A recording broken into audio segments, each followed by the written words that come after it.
కేంద్రంలో అధికారంలో ఉన్నటువంటి బీజేపీ తెలంగాణపై ఫోకస్ చేసింది. అనుకున్నంత తొందరలోనే తెలంగాణలో బీజేపీ పుంజుకోవటం ఇప్పుడు ఆ పార్టీకి బలం చేకూరింది. ఒకనాడు 4 ఎంపీ సీట్లు కలిగి ఉన్న బీజేపీ నేడు రాష్ట్రంలో 8 ఎంపీ సీట్లు కట్టబెట్టింది. ఈ నేపథ్యంలో రాష్ట్రం నుంచి కిషన్ రెడ్డి, బండి సంజయ్కు కేంద్ర మంత్రి పదవులు దక్కడంతో స్టేట్ చీఫ్ బాధ్యతలు ఎవరికి అప్పజెప్తారనేది ఉత్కంఠగా మారింది. స్టేట్ చీఫ్గా ఈటెల రాజేందర్ను ప్రకటించే అవకాశం మెండుగా ఉంది. అయితే అటు డీకే అరుణ, రఘునందన్ రావు, ధర్మపురి అరవింద్ కూడా బీజేపీ చీఫ్ బాధ్యతలను ఆశిస్తున్నారు. దీంతో బీజేపీ హైకమాండ్ ఎవరికి రాష్ట్ర పార్టీ పగ్గాలు అప్పజెప్తుందనేది పొలిటికల్ సీన్లో ఆసక్తిగా మారింది. ఈ రాష్ట్ర రథసారథి మారబోతున్నాడా అంటే ఎస్, మారబోతున్నాడే అని మనం చెప్పొచ్చు. ఎందుకంటే మనకు బీజేపీకి సంబంధించి ఒక సాంప్రదాయం ఉంది. ఒక వ్యక్తి 2 పదవుల్లో కొనసాగాడు. ఇప్పుడు కిషన్ రెడ్డికి అక్కడ కేంద్ర మంత్రిగా ఇచ్చారు కాబట్టి మళ్ళీ ఆయన రాష్ట్ర అధ్యక్షుడిగా ఉండడానికి వీల్లేదు. అంటే గతంలో కూడా ఉన్నాడు కదా అని మనం అనుకోవచ్చు. కానీ గతంలో ఒక పరిస్థితి ఏంటంటే అప్పుడు ఎలక్షన్స్ జరుగుతున్నాయి, ఇటు అసెంబ్లీ ఎలక్షన్ జరుగుతున్నాయి, అటు పార్లమెంట్ ఎలక్షన్ జరుగుతున్నాయి. ఆ టైంలో మళ్ళీ అధ్యక్షులు మార్పులు చేర్పులు కరెక్ట్ కాదనుకుని ఒక సీనియర్ వ్యక్తి ఉంటే మంచిదని చెప్పేసి కేంద్ర మంత్రి హోదాలో ఉన్నప్పటికీ కిషన్ రెడ్డిని అధ్యక్షుడిగా ఉంచడం జరిగింది.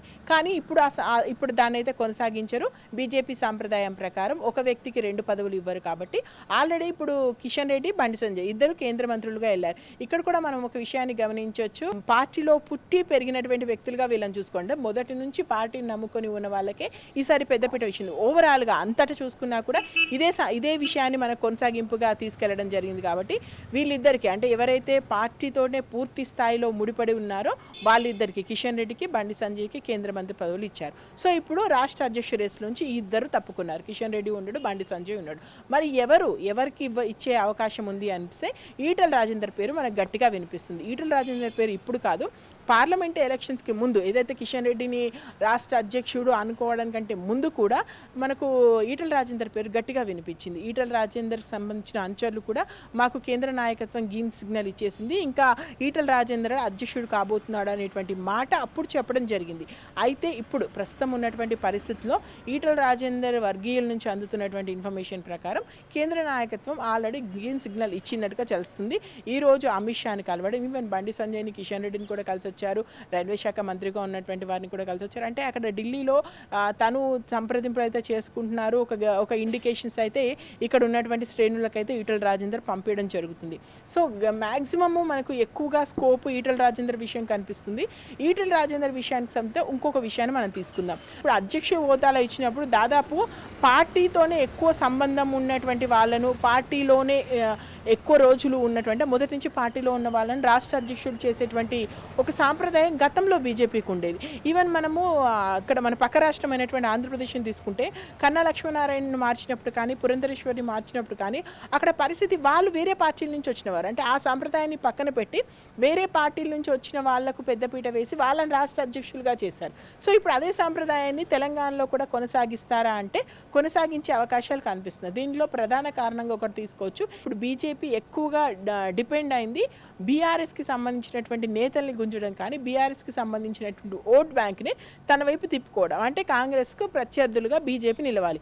బీజేపీ నిలవాలి అంటే బీఆర్ఎస్ నుంచి వచ్చినటువంటి వ్యక్తి, బీఆర్ఎస్లో చాలా కీలకంగా పనిచేసినటువంటి వ్యక్తి, ఇప్పటికి కూడా బీఆర్ఎస్ నేతలతో అనేక రకాలుగా టచ్లో ఉన్నారు అని చెప్పుకునేటువంటి వ్యక్తి ఈటెల రాజేందర్. సో ఈటెల రాజేందర్కి సంబంధించి బీఆర్ఎస్ అక్కడ ఉన్నటువంటి అంటే గతంలో పనిచేసినటువంటి నేతలతో సత్సంబంధాలు ఉన్నాయి కాబట్టి వాళ్ళను పార్టీలోకి తీసుకురావడం కానీ, అక్కడ ఉన్నటువంటి శ్రేణుల్ని పార్టీ వైపు మళ్లించడం కానీ, అంటే బీఆర్ఎస్ని బీజేపీ వైపు మళ్లించుకోవడానికి ఇంతకంటే మంచి టైం లేదని చెప్పేసి బీజేపీ అనుకుంటుంది. కాబట్టి ఈ టైంలో బీజేపీ పార్టీలో మొదటి నుంచి ఉన్న వ్యక్తి కన్నా కూడా బీఆర్ఎస్ నుంచి వచ్చినటువంటి ఈటెల రాజేందర్కి కనుక అవకాశం ఇస్తే ఆ వైపు ఓటింగ్ మళ్ళేటువంటి అవకాశం ఉంది అనేది ఒకటి బీజేపీ హైకమాండ్ ఆలోచన చేస్తున్నట్టుగా మనకు తెలిసింది. ఇంకా మనం రెండో విషయానికి సంబంధించి ఈటెల రాజేందర్కి ఒక మంచి మాస్ ఫాలోయింగ్ ఉన్నటువంటి నేత తెలంగాణకు సంబంధించి. ఆయనకంటూ ఒక పొజిషన్ ఉంది. ఇంకొకటి ఈ మధ్య కాలంలో మనం చూసుకుంటే బీజేపీ రాష్ట్ర అధ్యక్షుల్ని మామూలుగా ఉన్న వాళ్ళని కాకుండా ఎంపీలుగా ఉన్న వాళ్ళని ఎక్కువ చేస్తుంది. ఈవెన్ బండి సంజయ్ విషయంలో కూడా మనం అదే చూసాం. ఎంపీగా ఉన్నటువంటి వ్యక్తిని తీసుకొచ్చి రాష్ట్ర అధ్యక్షులుగా పెట్టారు. సో ఇప్పుడు ఈటల రాజేందర్ కూడా ఎంపీ కాబట్టి ఆ స్ట్రేచర్ అంటే ఆ ఎంపీ ఆ స్ట్రేచర్ ఉన్నటువంటి వాళ్ళైతేనే గట్టిగా రాష్ట్ర పగ్గాలు చేపట్టగలుగుతారని బీజేపీ నమ్ముతున్నట్టుగా మనకు బాగా తెలుస్తుంది. సో ఈయనకే ఇచ్చేటువంటి అవకాశం ఉంది. ఇవన్నీ ఇప్పుడు ఒకసేపటికి మనం ఈటల రాజేందర్ని పక్కన పెడితే ఇంకెవరు ఉన్నారు అనుకుంటే డీకేఆర్న ఉండొచ్చు. ఒక లేడీకి ఇచ్చి చూస్తే ఎలా ఉంటుంది? ఆమె మహబూబ్ నగర్ అక్కడ సీఎంకి కంచుకోట లాంటి ప్రాంతాన్ని బద్దలు కొట్టేసింది. సో ఆమెను తీసుకోవచ్చు. లేదంటే మనకు అరవింద్ ఆల్రెడీ 2 సార్లు గెలిచాడు. స్ట్రాంగ్గా మాట్లాడే వ్యక్తి, బీజేపీ భావజాలాన్ని ముందుకు తీసుకెళ్ళగలుగుతాడు. ఈవెన్ రఘునందన్ చాలా చదువుకున్నటువంటి వ్యక్తి, బాగా తీసుకెళ్ళగలుగుతాడు. కొండా విశ్వేశ్వరరెడ్డి మంచి పేరు ఉన్నటువంటి వ్యక్తి. సో ఇలా రకరకాల పేర్లు వినిపిస్తుంది. ఎందుకంటే బీజేపీకి సంబంధించి గెలిచిన 8 మందిలో 7 మంది పేర్లు రకరకాల ప్లేసెస్లో వినిపిస్తున్నాయి. బట్ మనకు కేంద్ర మంత్రులుగా ఉన్నప్పుడు కూడా వినిపించినటువంటి పేర్లు ఈ 3. దాంట్లో ఈటల రాజేందర్ పేరు రాలేదు కాబట్టి ఈటల రాజేందర్ అధ్యక్షుడు అయ్యేటువంటి పరిస్థితి మనకు కనిపిస్తుంది ఎక్కువగా.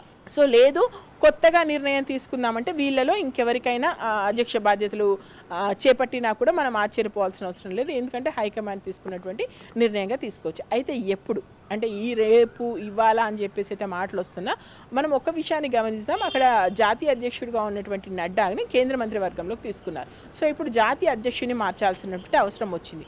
కాబట్టి బీజేపీ ముందు జాతీయ అధ్యక్షుడిని పేరు చెప్పి జాతీయ అధ్యక్షుడిని మార్పు తర్వాత రాష్ట్ర అధ్యక్షుడిని మారుస్తుందా? ఎందుకంటే ఇప్పుడు మన తెలంగాణకు సంబంధించిన విషయమే కాదు, బీహార్లో అదే పరిస్థితి, పశ్చిమ బెంగాల్లో అదే పరిస్థితి ఉంది, గుజరాత్కి సంబంధించి ఆల్రెడీ వాళ్ళు అక్కడ లేనప్పటికీ మరికొన్ని రాష్ట్రాలకు సంబంధించి ముఖ్యమంత్రి క్యాండిడేట్స్గా ఉన్న వాళ్ళు లేదా రాష్ట్ర అధ్యక్షుడిగా పోటీ పడుతున్న వాళ్ళని చాలామందిని క్యాబినెట్ హోదా కల్పించడం జరిగింది. సో మేబీ బీహార్కి సంబంధించి కూడా ప్రస్తుతం అదే ఉంది. సో ఇలా చాలా రాష్ట్రాల్లో ఇంకా రాష్ట్ర అధ్యక్షులు మార్పులు చేర్పులు జరుగుతున్నాయని టాక్ వస్తుంది. అక్కడ కూడా ఎందుకంటే కేంద్ర మంత్రివర్గంలోకి తీసుకున్న చోట లేదా కొన్ని చోట్ల వాళ్ళ టైం అయిపోయింది, పీరియడ్ అంటే సర్టన్ అధ్యక్ష పీరియడ్ అయిపోయింది కాబట్టి అక్కడ కూడా మార్చాల్సిన అవసరం ఉంది. సో ఈ రెండింటిని చూసుకుంటే ప్యారలల్గా మారుస్తారు అనేది ఒక టాక్ అయితే నడుస్తుంది. అంటే కేంద్రంలో జాతీయ అధ్యక్షుని ప్రకటించడం, రాష్ట్ర అధ్యక్షుల పేర్లు ప్రకటించడం ప్యారలల్గా ఒకే రోజు చేసేస్తారు. లేదా ముందు అధ్యక్షుని పేరు ప్రకటించి మెల్లమెల్లగా ఒక్కొక్క రాష్ట్రంలో అధ్యక్షుల పేరు ప్రకటిస్తూ పోతారని చెప్తున్నారు. సో ఏం జరుగుతుందో చూడాలి. మొత్తానికైతే ఈ రేసులో ఈటల రాజేందర్ పేరు అయితే మనకు ముందుగా వినిపిస్తుంది. మిగిలిన నేతలను కూడా తక్కువ అంచనా వేయాల్సిన అవసరం లేదు. వాళ్ళు కూడా ఎప్పుడైనా రేసులోకి వచ్చేటువంటి అవకాశం ఉంది అనేటువంటి చర్చ అయితే బీజేపీ వర్గాల్లో జరుగుతుంది. చూడాలి మరి కొత్త బీజేపీ రాష్ట్ర రథసారథి ఎవరవుతారు, ఎంతవరకు బీజేపీ బీఆర్ఎస్కి సంబంధించిన ఓట్ షేరింగ్ని లాక్కోగలుగుతుంది, ఎంతవరకు బీజేపీ వర్సెస్ కాంగ్రెస్గా తెలంగాణను మలుచుకోగలుగుతుంది, బీఆర్ఎస్ని పూర్తిగా అంటే లేకుండా చేయాలి తెలంగాణలో అంటే అంతగా మనం పుంజుకోవాలన్న బీజేపీ స్టాండ్ ఎంతవరకు వర్కౌట్ అవుతుందో చూడాలంటే మరికొన్ని రోజులు మనం ఆగి వేచి చూడాల్సినటువంటి పరిస్థితి అయితే నెలకొంది. Vote studio.